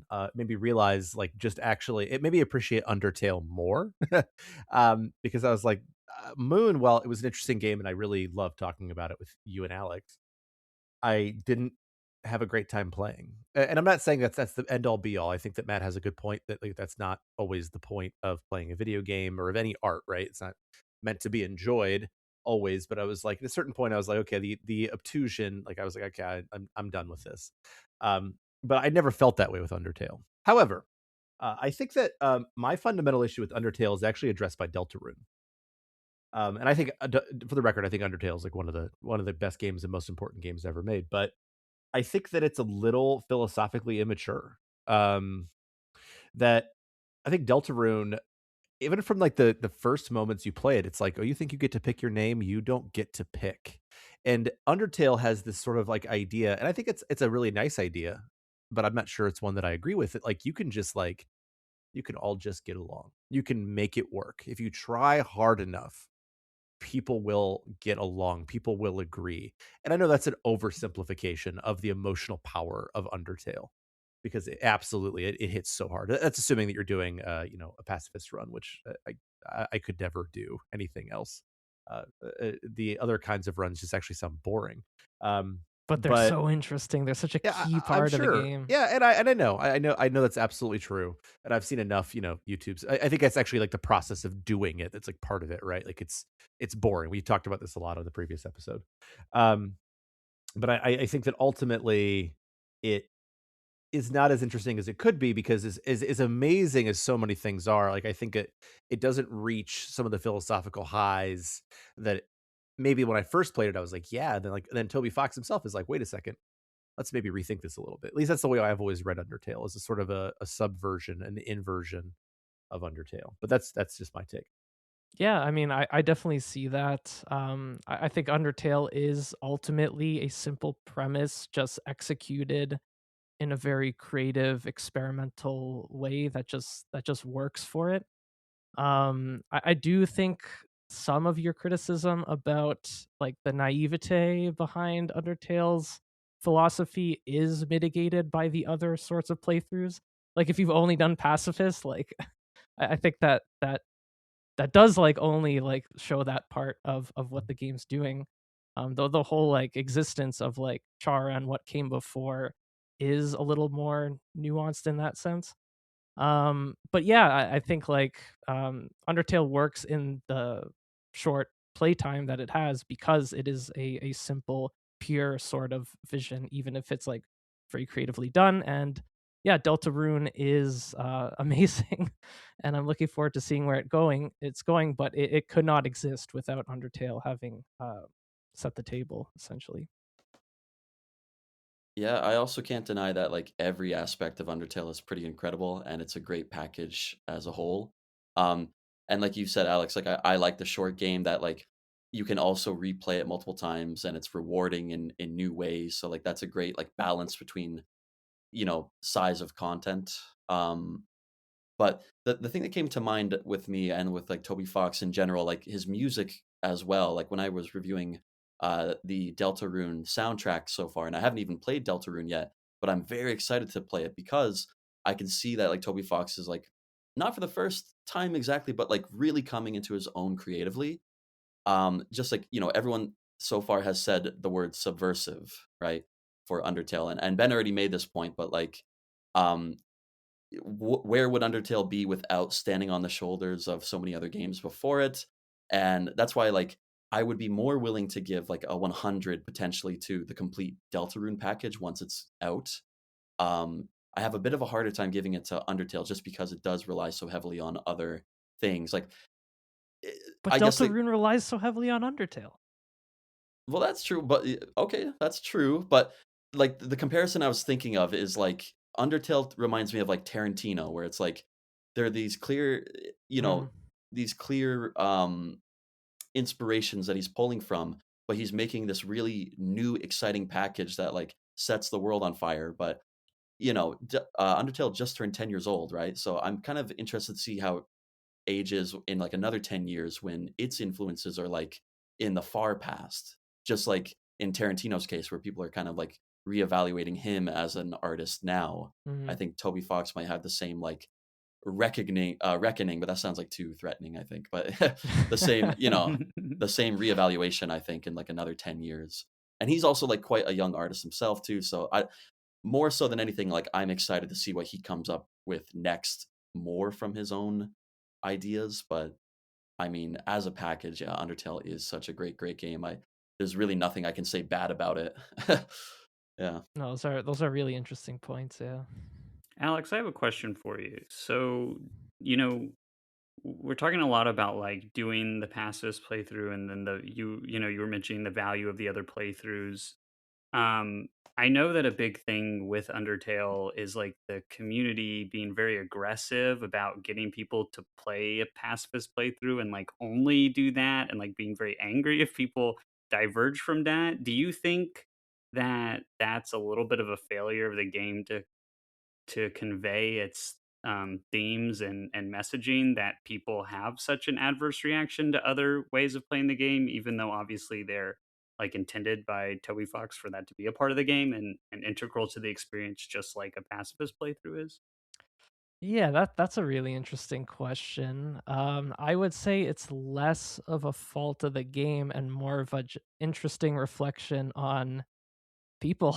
Like, That's and fair. and I think that's another layer of like the game's like brilliance is that like the No Mercy playthrough is like such a secret. It's like unless you hear about it beforehand, which like you at this point you can't avoid it, but like to do what you to fulfill those requirements for any reason other than just sheer morbid curiosity and then just like it pay off as like in such a depressing, horrifying way is fascinating. And like that playthrough is not enjoyable, but it is like it's using the RPG format that like the game is following in its own sort of way of like kind of villainizing the desire to master, the desire to like maximum level, the desire to like see all of a game's content to exhaust of its content. So even though like I don't relate to those players who uh totally avoid that and encourage other people who don't, because I want to see all the parts of this really fascinating game, I think it is just like it just shows how attached people have become to this world, and I think that's an impressive achievement on its own. The hype around this game, like it's impossible not to associate with the game. And yeah, if we're talking about sauce, I think like Undertale has the most sauce of like any game maybe ever. Like just people are like fervent for it, and like which is funny because it is like such a retro looking game. So like I do have to give it props for like opening up a whole like gameplay and visual style to like a younger audience. I think that's pretty cool. Musically as well, like 8-bit music kind of had this big resurgence around the time. Like I do have to give it credit for that. I do find it That's interesting too that your favorite games, Alex, are like Fallout New Vegas and this game. Like they both have kind of interesting skews towards like morality, I think. But yeah. true. I mean, like to your point though, I think you raised a really interesting point there. Like this is a game that bridged a generational gap the way I haven't seen any other game manage. Like it doesn't matter if you're someone who played all the games this game is referencing, or somebody who's just getting into video games for the first time. Everybody loved what this game offered. And to the Tarantino comparison, it's like, yeah, those movies are basically pastiches of existing parts of other movies, but ultimately it doesn't matter whether you get the references or not because the thing stands on its own as well. Yeah. Yeah, Alex, the influential nature of Undertale is so significant that Yoshiro Kimura's newest game, who was one of the main developers and designers of Moon, Mhm. Stray Children, is heavily influenced by Undertale. I did see that, S- yeah. and some of especially some of the gameplay and presentation aspects are very very heavily inspired by Undertale. So Toby Fox had such an impact on some of his inspirations that they are actually in turn making games inspired by him, which is crazy, right? So if that doesn't speak to the enduring legacy of the game, then I don't know what does. And Yoko Yeah, Shimomura like covering his music now yeah. and arranging his music, like so cool to see. Hmm. Yeah. Hmm. So Undertale, perfect game. It's No, it's a compelling no, argument, yeah, I Yeah. agree. Again, like I think that it's just I think I would have been more likely to think it was perfect before Deltarune, which seems ridiculous, but it's almost like he's talked back to himself in ways that I find fascinating, and I don't know. It's a great game. Like it's hard for me to sit here and even try to make arguments against it because, like a certain 2025 RPG, the discourse is disgusting, and so I just love Undertale. It's such a good game. I really enjoy it. But I'm going to be honest with you. I think there is a game that is more deserving. And it's a game that we were talking about it before recording, and I thought for sure I wasn't going to bring it because I thought for sure Aleks would bring this game. Like I thought for sure this would be the game Aleks brought. I was wrong. So I thought, okay, I'm bringing this game because I think it deserves it. And that game is Disco Elysium. Mhm. So Disco I'm Elysium is convinced. yeah, I know. Yeah, it's good that you're the last one to go, Zach, because we could have just ended the podcast. Let's vote. Here. Yeah, right. So. Yeah, I mean, I can't vote for it, so I got to vote for one of y'all's. But oh my goodness, Disco Elysium it's such a I can't believe it's a video game. I can't believe it exists at all. It's such like my wife played it and I'd heard about it, and you hear about hype in video games, right? It's like, okay, yeah, it's good. It's good. It's good. It's good. I'll play it eventually. But no, especially cuz like Disco Elysium is like 0 out of 10 the kind of game I usually play. Like there's no combat. It's all dice rolls. But it manages to marry some of the best writing I have ever seen, period. We know how we always say, like, good writing for a video game. No, like we're talking like best writing, period. Like it's so good all the time that it's ridiculous. With also making the dice roll mechanic so meaningful because Harry Dubois is such a disaster. And so like he is such an amazing character that like when he does something that I hate because I didn't want it to happen. I remember there was one time I had a 95% roll and I failed it. And I said something homophobic to Kim, which was like it actually like made me sick. And I can't actually say that's ever happened to me. Like when I started playing Disco Elysium, because it's also so funny, I was just like, I'm just gonna go wild, dude. I'm just gonna do the craziest stuff imaginable. And the game changed the way I played it because I cared so much about the characters that I started to play it more sincerely. Of course, I still wanted to be funny, but like I started to play it more sincerely as I was going. It has a remarkable design. There's not a lot of music, but I don't care about that because the sound, the narrator, Mhm. I can't imagine not playing the Final Mhm. Cut version because the narrator is so amazing that like it's just, oh my gosh, I'm not speaking very eloquently about this game because I first of all I don't think I need to. I think it's going to win, but second of all, it it touched and like sort of adjusted something in me that like I keep chasing since. Like I remember when I finished it, Alex was like, "Oh, you got to play New Vegas because like if you like Disco Elysium, you're gonna love New Vegas." And I played New Vegas and I was like, "Yeah, it's pretty good," but it ain't Disco Elysium. No, it's Um, nothing is. yeah, Mhm. it Yeah. ain't Disco Elysium, and it marries gameplay design with some extraordinary empathy, and it has a point of view.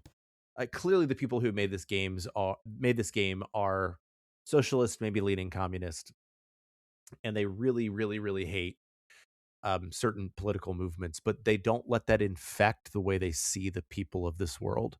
It is one of the ultimate exercises in human empathy that I have ever experienced. And I'm overselling it, but actually I'm not. Disco Elysium rips. It is such a good game. It deserves to be 100 100. Anything less is a crime. That's my argument. Yeah, no, you're not overselling it at all, Zach. I mean, there's a reason that, like, I think that this game is very much the ideology, the fundamental ideology of this game is like socialist, it is communist, but it is also fundamentally human. And the power of this game is such that people who identify with fascist ideology, people who identify with neoliberalism, also love this game, and it speaks to them. And one might say, well, that's a flaw, but I don't think it is, because I think they're so accurately, those ideologies and the people Yeah. who believe in them It are still has so. a point of view, but it also Mhm. sees the other people and how rare that Yeah, is. Oh my god, that's yeah, a miracle in yeah, 2000 ever. That's yeah, a miracle. yeah. And pretty incredible. And so those people see themselves in the game, and because they believe in those things, and they're not responsive to the fact that it's making fun of those things, so they think it's good and think it's speaking to them, and that is incredibly, impressive that it's able to do that. And it's just so, I mean, it is a game that transcends video games. Like it is the foremost, I think, example of like art and storytelling, and marrying those things with game design in a way that just complements each other perfectly. It's the game that I would tell someone who is so cynical about games to try. And I think that it could convert anybody who thinks that games are a waste of time, or that they don't have the potential to tell stories, or be an art form. I think it would convince them otherwise. I think it is just an incredible achievement. And yeah, I mean, I don't. What else can you say, right?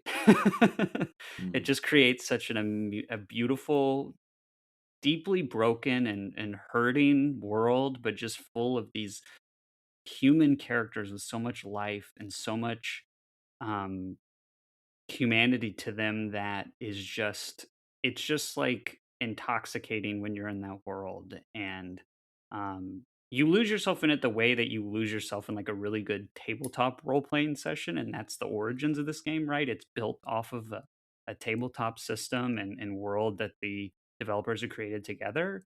But But it with like the best DM who ever existed, if yes, that's the case. yes, exactly, exactly. It like transcends even the, in some ways, the creativity and the possibilities of what you can do in a tabletop setting. And video games have always struggled with that. I think CRPGs are obviously always trying to do what a tabletop could do and convey what a tabletop game could convey. And I think this is the first time where a game actually achieved that in a really meaningful and way, and gives you that same experience playing it by yourself. If none of you brought this game, I was going to bring it as well. It was pretty much a lock to be in the conversation.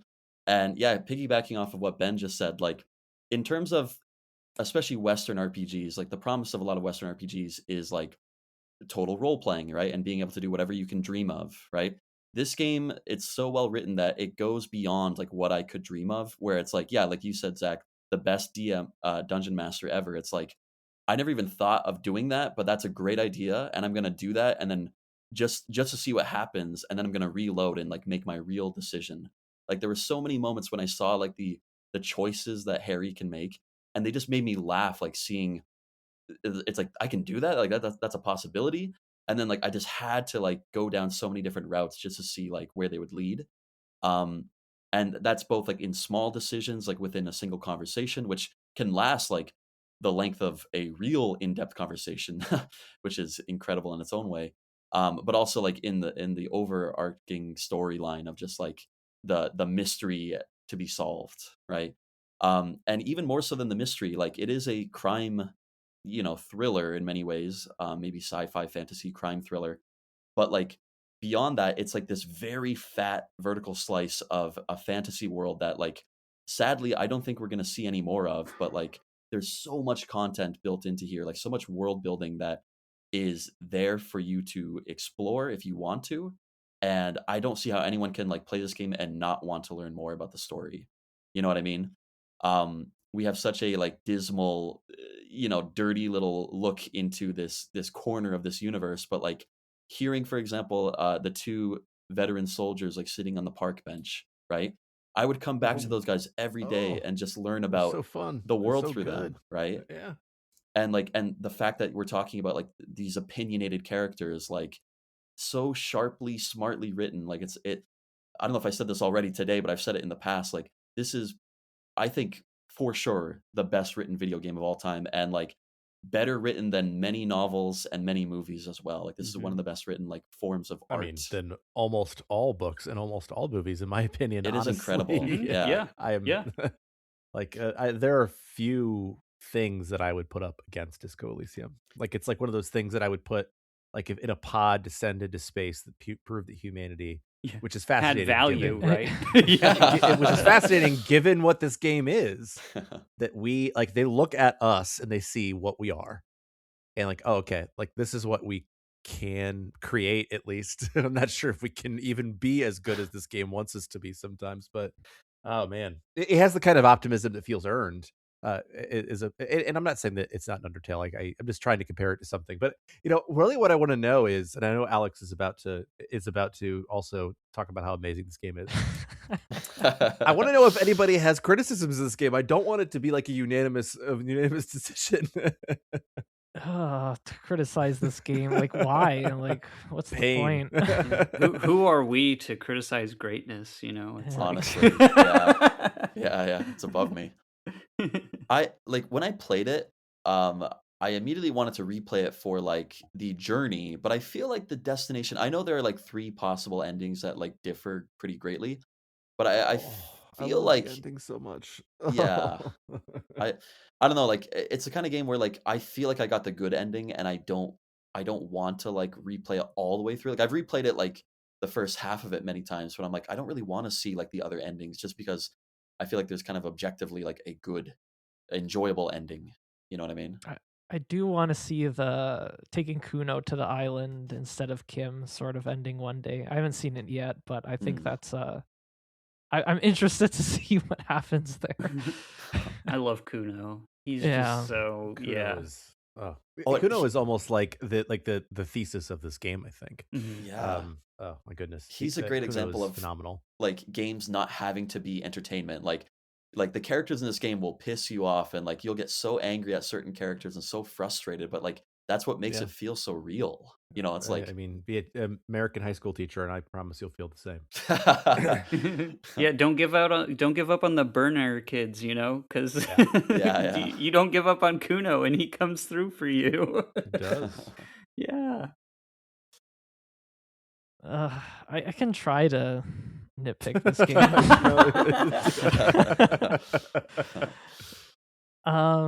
I just don't want people to think that the whole point of this podcast was like to be like, let's just talk about how Disco Elysium's better than every other game. 'Cause that wasn't my intention. All right, you know what? Like, Disco Elysium doesn't deserve 100. You know why?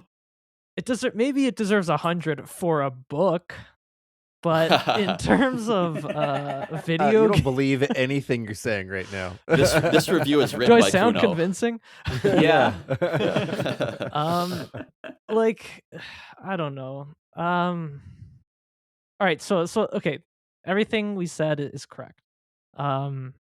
This is like a game that is so easy to recommend for people who are like on the cusp of being interested in video games, but are like interested in like other kind of like art or literary things in general, or even just enjoy like a good mystery story, honestly, because that's ultimately what the plot is at its very core. Mhm. And it spirals into so many other things from there. Shit, I'm praising it again. So there's a lot of conversations and side content, and all of it's really good. But I don't know if all of it is necessarily built equally. I do think if on replaying, I've replayed the game a couple times. And I do think like there's also a great no clip documentary that's being slowly, Mhm. gradually released about this game. It really sheds so much light into the development process. It shows also how many different people were involved in the writing of this game beyond what we understood it to be beforehand. And in terms of like the editing process and all of that. And upon replaying the game, I do think like if I were just trying to like get through another like playthrough, just like see like deviations again, maybe there are side quests that I could consider skipping because it's not, the conversations aren't quite as strong as some of the others in the game. I think the What equipment management. ridiculous thing are you about to say? What? What side quests are you talking about that are skippable? No, I mean not Justify yourself. I agree with Alex. I think actually the Oh, okay. political vision quests that were added in Final Cut, I think are not necessarily to the quality of the other parts I think of the that's game. fair. That's a fair point. Yeah. I actually think like the Communist Kids is actually maybe one of the weakest ones. It is, yeah. Yeah. Mhm. Yeah. Yep. Like- and the writer for those was not part of the original writing team, and that no shade on. I mean, I think that the writing's still good and everything, but it's just different in tone and vibe from the rest of the game, and I think it stands out in that way. Yeah. It's a little more directly satirical and not.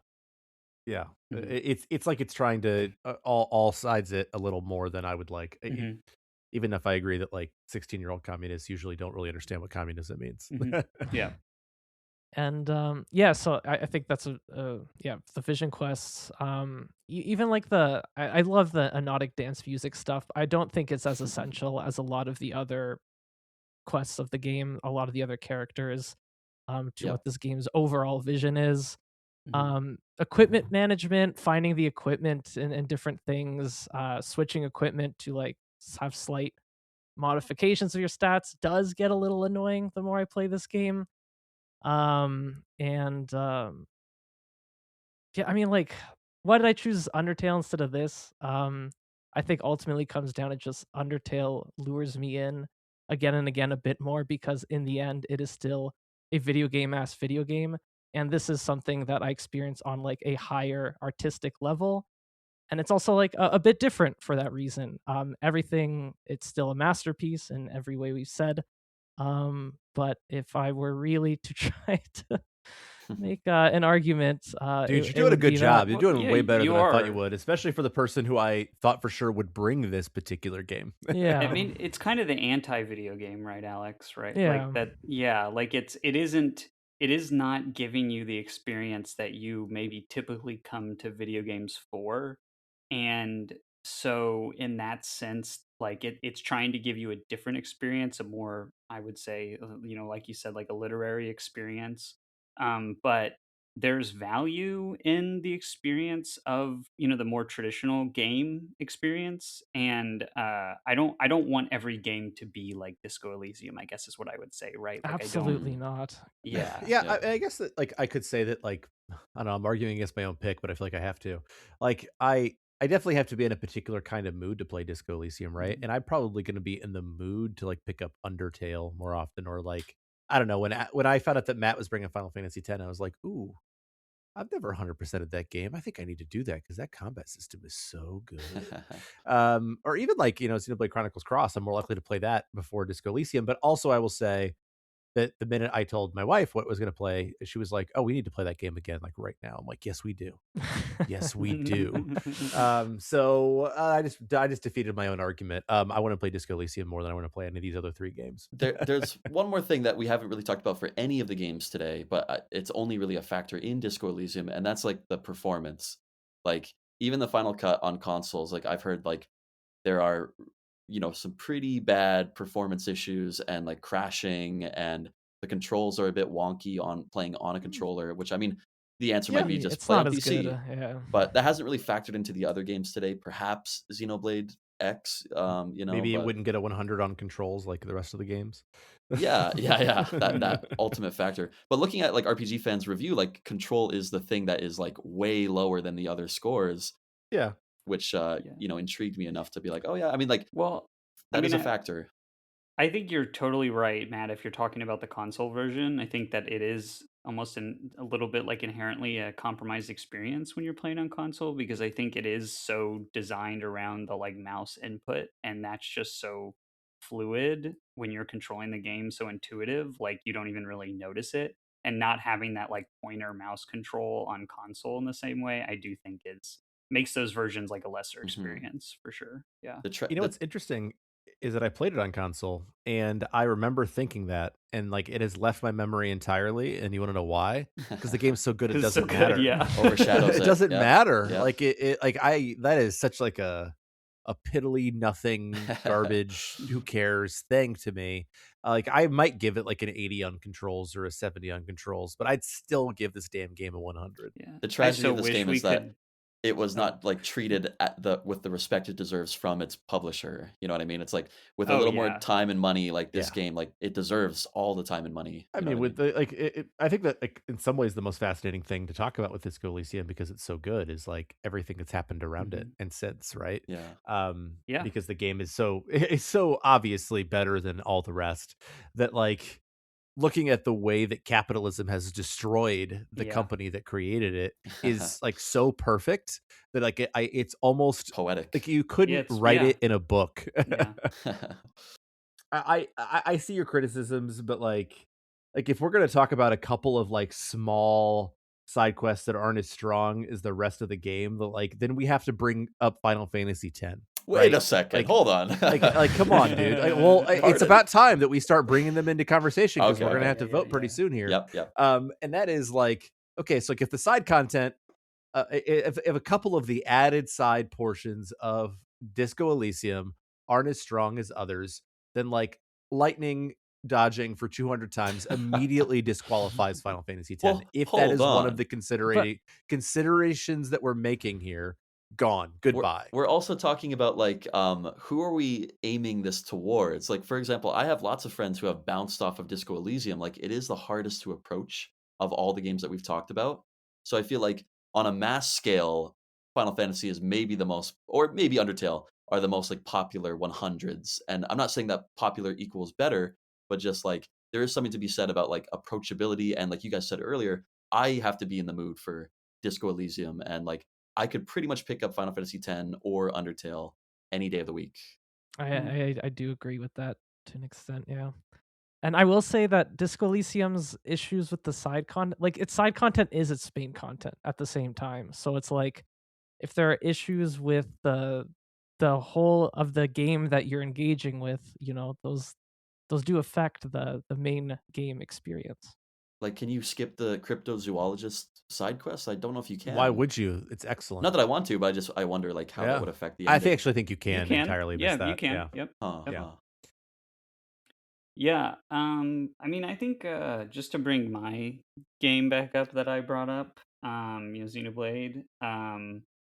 I think that Disco Elysium is operating on a level where the experience that it's conveying is very much an intellectual one, and it is dealing with your human emotions and your compassion and empathy for other people. These are all higher order level of things, right? Making you deal with the way we have society structured, the ideology that forms the backbone of how we structure society and interact with each other, and that's all very like high level, right? And the way that I think that Xenoblade Chronicles X gets at you is very much a basic, almost primal level. It's the joy that you feel when you're running, at full speed through the plains at the beginning of the game. It's the feeling you get being in your skull, and how much you towered over your former stature, and you're jumping along the branches of the forest in Noctilum, and it's the feeling that you get of flying through the air, and that really catchy but also kind of annoying vocal song is playing that plays every time that the skells fly in the air, and you're just feeling this unbridled sense of freedom, and like everything is out in front of you. And so, I don't think Xenoblade Chronicles X is the writing and the cohesiveness. I don't think it approaches what Disco Elysium does. But I think that it is communicating with you in a much more primal, almost impulse level, that and conveys that like feeling of almost Yeah. like, base human experience. And it's appealing to those kind of things, those desires that human beings have to be in nature, to run and fly and feel free, that Disco Elysium isn't really able to do because it's giving you such an intellectual experience. Well, I think that I disagree. I think that it appeals to my desire to just like be able to be my full unbridled disaster self.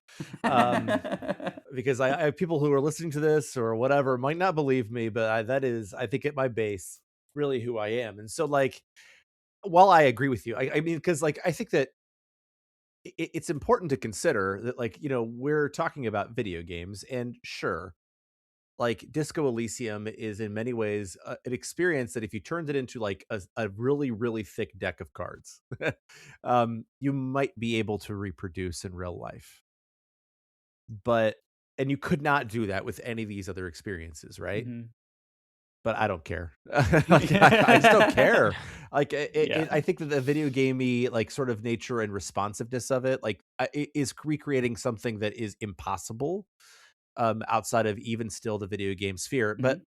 I do think that you are onto something when you're talking about like sort of that primal nature of it, and like that idea of exploration. And that's sort of one of the things that video games promise, right? Mhm. That idea of freedom, that idea to do what you want. There's a reason that things like Second Life, for whatever freaking reason, like, were so popular. There's a reason that people role play in MMOs, which I don't understand, because it gives them that opportunity to experiment with and sort of have these like sort of magical things. And in Disco Elysium, certainly, even though it gives you the ability to play around a lot, it's still going to funnel you a little bit because Harry is Harry, right? Mhm. He's still a drunken detective. So I see your point, but also Disco Elysium is better.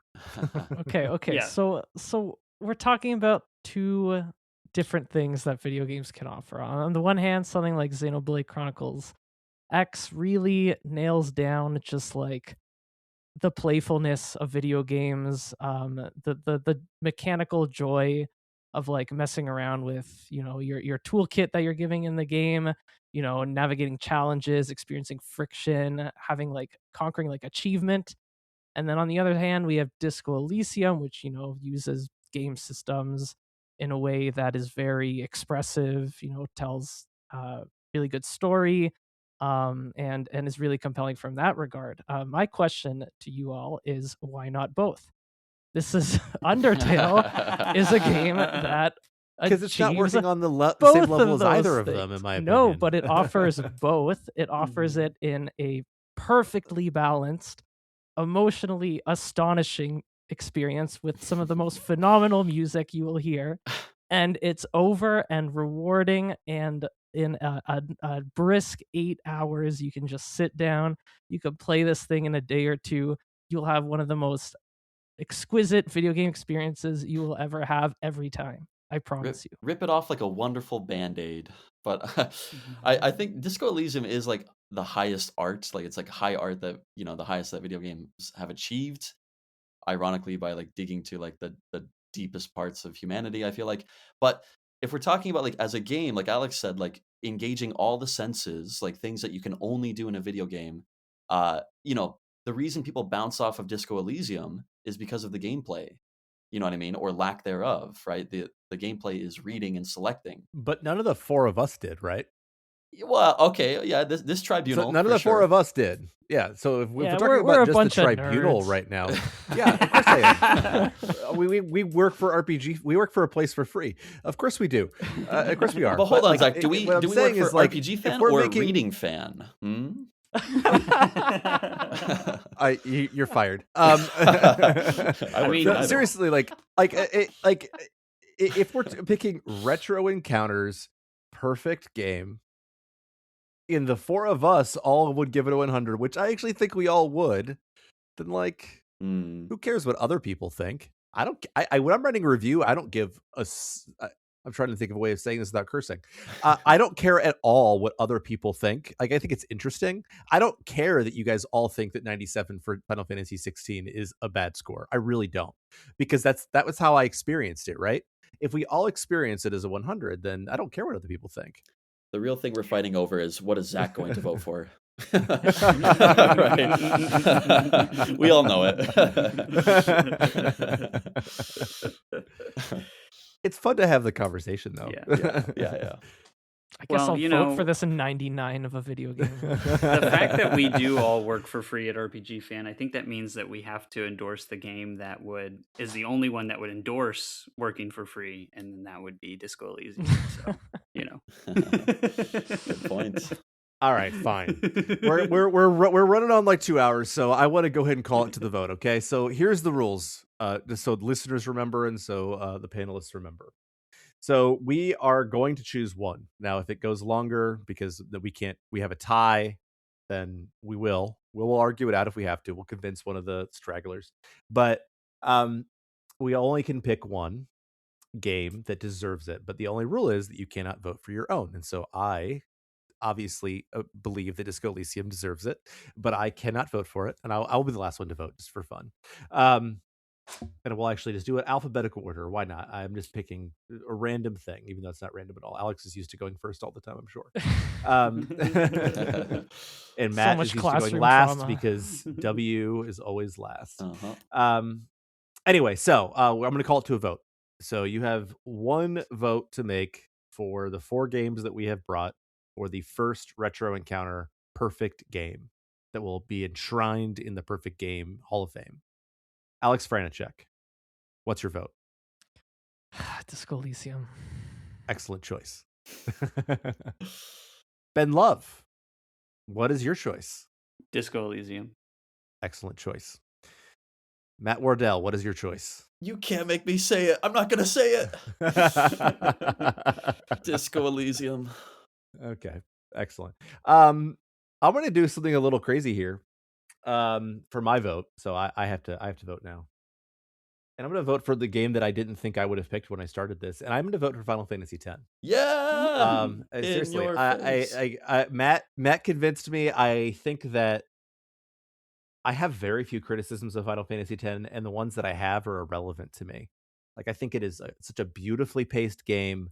It is so touching. I think the ending really is very moving. I was sort of watching it on the side as we were talking earlier. I was like, oh yeah, I was just too immature the first time I saw this. I still have these lingering, I don't like ambiguity feelings from being a kid. And I was like, oh no. And now I'm an adult. Ben uses the phrase, what is it? The platonic ideal. Platonic ideal. I think Final Fantasy X is the platonic ideal of the JRPG. It does nothing wrong, really. I think the story is phenomenal. I think it's beautiful to look at. Soundtrack's amazing. 100 from me. But you know what? my vote doesn't matter because the game that I brought is the winner. Woo! Disco Elysium is the first ever winner of the Retro Encounter. Perfect game, deserves a 100. How do we all feel about the choice? I feel like the You guys all guy, agree. Yeah. you know the picture of the guy in the podium in like second place spraying the champagne. That's what I feel like right now. I'm like, I did it. I did it. I think he's actually in third place for the Yeah. record. But there is no third place. No, that was I honestly thought that was a super fun discussion. I had a great time. That was so fun. Thank you guys for talking about this. Yeah. Any regrets? I'm surprised you No. didn't pick Nier Automata, to be honest. But I didn't. Listen. I didn't even name it today because someone, I think, rightfully accused me of talking about that game too often on our Discord recently, and I'm like, you know what? I actually, when we decided to make this episode, I'd already decided like I'm not bringing my old standards, which are Suikoden 2 and Nier Automata. I might bring them on a future episode of this very thing. Yeah, well, I think everybody made a really great and compelling point for their pick. So I think we had a really good discussion. I'm glad that Zach went last because then, it would have been a short discussion. we could have pretended for a little longer. Yeah. But the good news is we can give more than 100 in real life. You know what I mean? These all deserve That's true. 100. Oh yeah. Well, Yeah. now everybody's gonna give 100s and everybody's gonna blame me. They're gonna be like, "Oh, Ben was the first one to do it. Now they give out 100s like candy. Like, oh, it's all my fault." I mean, it is your fault, but it's okay. No, in all sincerity, like I that was a great time. Thank you so much, Aleks, for coming up with the idea, and thank you, Ben, for having the courage to do something that no one else has ever had the courage to do. Yeah, and I agree with Aleks too. Like, I don't think I could give any game 100 if it was new. Like, there was a game that scored a 99 this year. I think 99 was the right score. I don't even know if I would have had the courage to give it a 99. Like, this new IP coming out of nowhere. I don't want to hear Ben's thoughts on that game. Keep them to yourself. Well, all I was gonna say is, when Xenoblade Chronicles X first came out, I would have given it like a 90, right? Yeah. And so part of why I gave this one a 100 is just because of how much it fixed every problem that I had with the original. And that's kind of the only way that it really made sense for a game to get 100 for me. So it didn't, to me, it also didn't make sense to not give it a 100 because it did manage to fix everything that I thought was wrong with it. But I think you guys are right. Like, if it's a new game and you're not reevaluating something that you've already spent time with and had time to sit with and everything, then it is really hard, I think, to give it a high score. Yeah, and people misunderstand like how hard it is to review video games. Like, we're not collaborating on stuff, and I promise you, no one's paying us for reviews. Like, they're giving us the game for free, I guess. But like, they didn't even give me a code for Xenoblade Chronicles. Exactly, X. you didn't even give the game for free in this case. Exactly, Nintendo never gives us anything. But like, I'm playing a game for review right now, and like, I'm like, I wonder how other people are going to see this game. Now, like, I have some friends from other sites, and we haven't talked about it. I actually complained about one of the trophy requirements to a person who works at RPG site. We didn't name the game because we're not allowed to do that, but we're like, this game that you may be aware of. But it's weird. It's a weird thing to play it in a vacuum. It's a weird thing to play it without talking to anyone about it, to not even be aware of the discourse. And so it takes guts to give something a high score before it comes out. I'm not glazing myself, I promise, just in general. But few people I will glaze is you three, because that was phenomenal. You guys did a great job, and I'm very excited that that episode happened finally. So speaking of games that Ben likes, let's talk about what's coming up next. In 2 weeks, and I have almost beaten this game already, actually. In 2 weeks, we are going to have another game journal, and our game journal is going to be, I cannot believe that we've had almost 500 episodes, and we have never had a game journal on the Fire Emblem series. Wow. It's a travesty. It is. And I know a lot of people are probably thinking Path of Radiance, which I consider, but I don't really have a Switch to. Like, I sort of do, but not really. So instead, we are going to be playing one of Ben's all-time favorites, and we're going to be recording 2 episodes on Fire Emblem, The Blazing Blade. So the first Fire Emblem that was released in the United States of America, or at least localized here. You excited about that, Ben? Oh, I'm so excited! It's my Yeah. favorite game of all time. Would you I'm give so it a excited. 100? No, I would not give it a 100, Yeah, but well, it there is you my go. favorite game of all time. I I mean, don't the even. story is. Yeah, I don't think it's even the best Fire Emblem game, but it is my Yeah. favorite game of all time. Yeah. Yeah. Maybe look forward to more Fire Emblem reviews from Ben soon enough, or maybe it's already been published. I don't know. It has not, probably, but Yeah. But after that, I don't know what we're gonna do yet. I'll say now that I'm going to have to take some time away from the podcast in May and into July for reasons that I'll say later. So I'm still kind of getting a sense of like where we're going and what's happening. So like we might be like sort of like kind of figuring things out here. So I know that Celosia would always announce like way ahead of time what was happening, and I try to, but things are a little more complicated than that. But for good reasons, I promise. So if you're don't email me like you're worried. I promise I'm okay. It's all good. Speaking of, if you want to email me, you can email me retro@rpgfan.com. You can also follow RPGFan on Facebook, Instagram, Threads, X, Blue Sky, Twitch, YouTube. You can also join RPG Fan's Discord. We're usually just RPG Fan in all those places.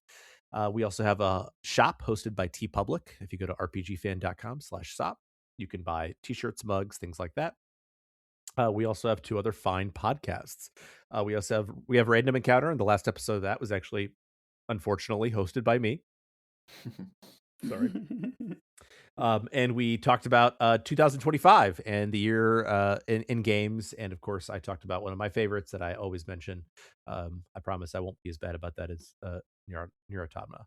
And then the other Monday, we have Rhythm Encounter, which is all about RPG music. And I forgot to say what Random Encounter is about. It's about like new games, you know? So that's why 2025 made sense there.